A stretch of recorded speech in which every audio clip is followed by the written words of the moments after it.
Can't you think before you act? Is that why people call you thoughtless and useless? Apologize to me now, and it had better be sincere. When my husband talks to me like this, I have no choice but to comply. If I talk back, we'll end up in a big fight, and it might lead to divorce again. I learned from my last divorce that a woman must not defy her man. So in my next marriage, I thought I should be more submissive. But deep down, I knew that was wrong. I don't want to make the same mistake twice. This time, I'll find my happiness. That's what I thought. My name is Jory, and I'm a 35-year-old stay-at-home wife. After failing in my first marriage and going back to being single, I vowed not to make the same mistakes. I have been living quietly, thanks to my hard work. I met Brown, and we got married. I'm often looked down upon, but it's better than my previous marriage, which was full of fights. I just live quietly day by day. Brown is an energetic man, confident in himself and a bit overbearing. Maybe it's because he's 2 years older than me. You're a housewife, so you should make sure I can relax at home since I'm the one earning. That's what a wife's job is, he often complains. Why did you put away the remote? Leave it where I sit. You're really useless, he often says. Or you need to work on being more attractive, even if it means faking youth. Make an effort to look younger than your age with makeup. He criticizes my appearance constantly. These were issues in my previous marriage too. Back then, I would talk back to my ex-husband, resulting in big fights. Now, my thinking has changed and I've decided to keep smiling and nodding without talking back. That's what I endure now. Marriage is all about patience. That's what I believed at the time. If I couldn't endure it, I wouldn't find happiness in this marriage. During my previous marriage, I pretended to be less intelligent than I am. My ex-husband would rely on me when he was in trouble but would say, "Smart women just aren't that charming." I think that was one of the reasons our marriage was so unhappy. So now, I pretend to be a graduate of a less prestigious university and avoid making any insightful comments. Thanks to that, Brown has started to say, "Jory really is a naive person. That's what makes her cute, and he seems happy with me." To be loved as a woman, I've learned that intelligence isn't necessary. I had resolved to agree with everything Brown said without question, but then something happened that shattered my stereotypes. It happened at a family gathering where my mother-in-law's insistence led me to prepare and serve food and drinks for all the relatives by myself. After some thought, I realized that by cutting down on unnecessary steps and movements, I could manage everything on my own. While dishes simmered on the stove, I served ready-to-eat items and managed drinks on all 3 burners simultaneously. Just as I was finishing up, Brown's sister Kylie approached with concern in her eyes. "Jory, Mom says she's sorry. Are you okay? Can I help?" she asked. "I'm almost done, so it's okay," I replied, feeling surprised by her offer. "Almost done? Have you worked in the culinary industry or something?" Kylie wondered aloud. I worked diligently, and before I knew it, everything was ready. Reflecting on it, I realized pretending to be foolish wasn't as simple as it seemed. Despite my act, deep down, I had been imitating someone who once struggled with poor test scores in school. But bad test scores didn't equate to lack of intelligence. Eventually, the facade of pretending to be ignorant and suppressing my intelligence would lead to mistakes. I've been telling myself I'm stupid, just to be the kind of wife Brown approves of. I confided to myself. However, Kylie saw through my act. Despite being 6 years younger, she spoke to me with more maturity than Brown ever did. Kind words comforted me. "Jory, don't push yourself. It's okay to admit when you're struggling. My brother doesn't always understand other people's feelings, so I know it can be tough. Please rely on me during family gatherings. You don't have to do everything yourself," Kylie reassured me. Her words brought tears to my eyes. Pretending to be someone I'm not had been painful, and realizing that I felt compelled to act foolish just to be loved was heartbreaking. "Thank you," I whispered, grateful for Kylie's understanding and support. I expressed my gratitude to Kylie repeatedly and asked for her help in carrying the food. Since then, Kylie and I have been chatting on social media and occasionally going out together. My in-laws are unconventional, with my father-in-law working overseas and leaving my mother-in-law to manage the household alone. This independence means that when my mother-in-law becomes unreasonable, there's no one to intervene.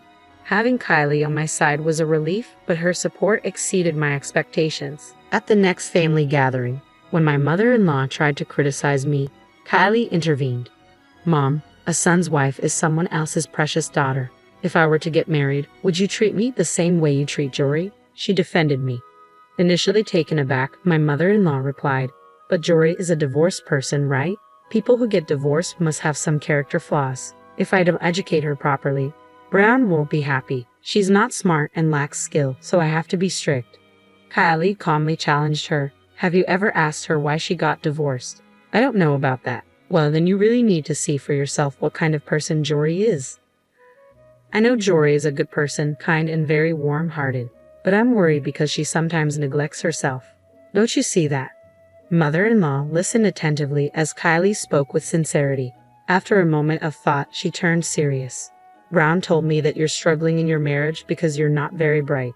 But just like this kid says, even when I've given you impossible tasks at family gatherings, you've managed them effortlessly. If you were really dumb or inept, you wouldn't have been able to do them. See? Kylie exclaimed triumphantly. Mother-in-law apologized to me. I have only been listening to Brown's opinion, thinking it was right. Jory, I'm truly sorry for my rudeness until now. It's all right, I replied, accepting her repeated apologies. Honestly, being tasked with all the cooking had never made me feel uncomfortable. I had never even considered it harassment, but I found myself slightly hopeful that my relationship with my mother-in-law might improve. However, after that incident, she became tough on Brown. Stop complaining about Jory and start making an effort to be a good husband that matches her, she admonished him. Initially crestfallen, Brown's pride seemed wounded. When he returned home, he glared at me and yelled, "What did you tell Mom? Really, having a dumb wife is such a pain." I didn't say anything. Even if your mother says something, just be yourself. I told her that you've always treated me well at family gatherings, I replied, bewildered. This response only seemed to enrage Brown further. Ha! Are you saying you lied to me? So, you don't really like me?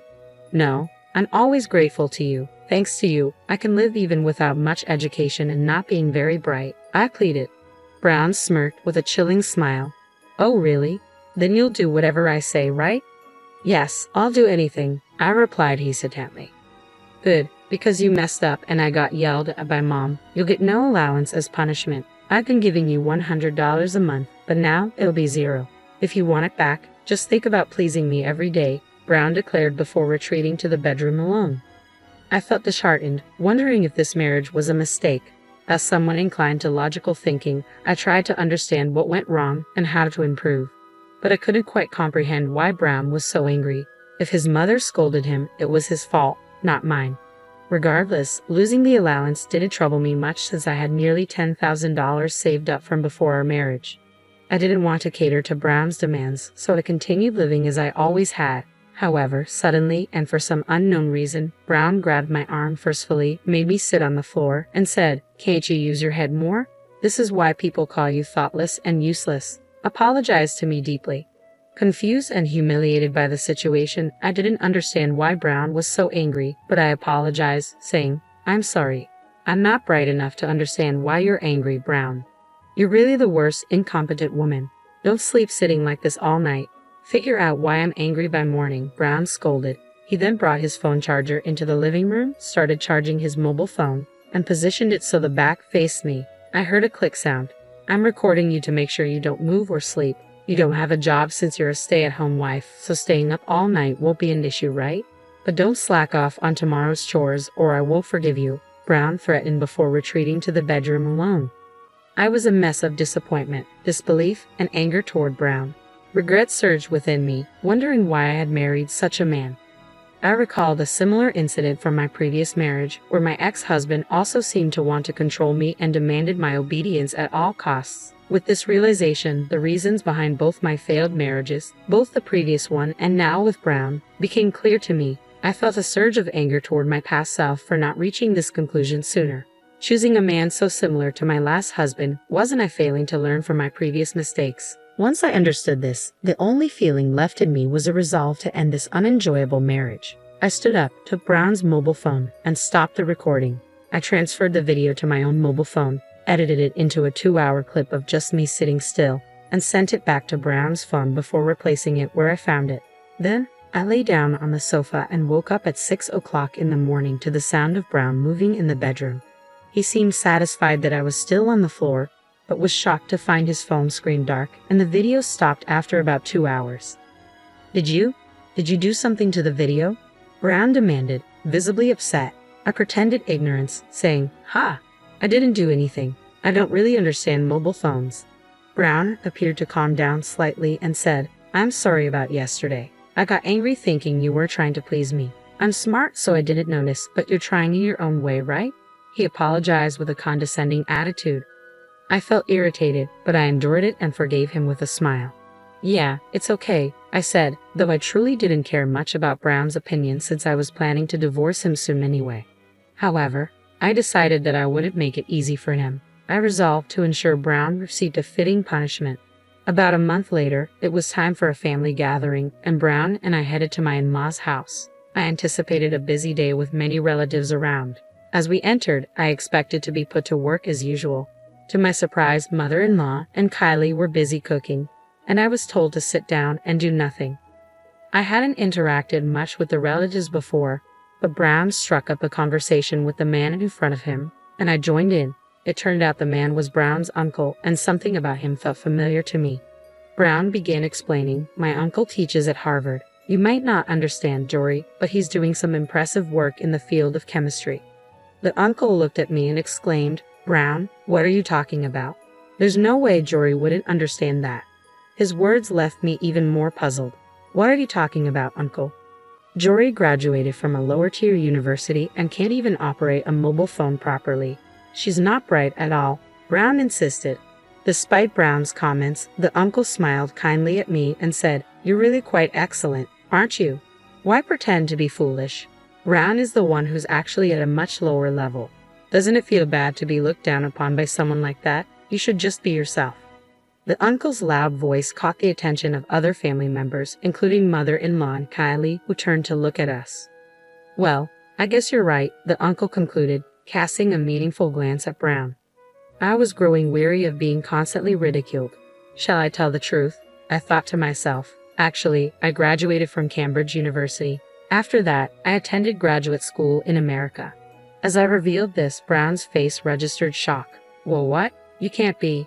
I think my IQ is around 150 or so, but that doesn't mean I'm smart. I seem to end up marrying people like Brown. After all," I chuckled. Kylie spoke up unexpectedly. "Jory, could it be that your previous divorce happened because you were too smart for your husband to keep up with?" I had never discussed the reasons for my divorce, but it seemed Kylie had pieced it together. "Well, yes, that's right," I admitted. "My ex-husband said I was unattractive because I was intelligent. He believed women should be quiet, do housework, and only serve their husbands. I logically refuted him every time, and he eventually said he didn't want to be with me anymore. That's why I've been pretending to be foolish in my current marriage." As I explained, Uncle nodded knowingly. "I knew it. You were at Harvard's graduate school for a while after Cambridge, weren't you?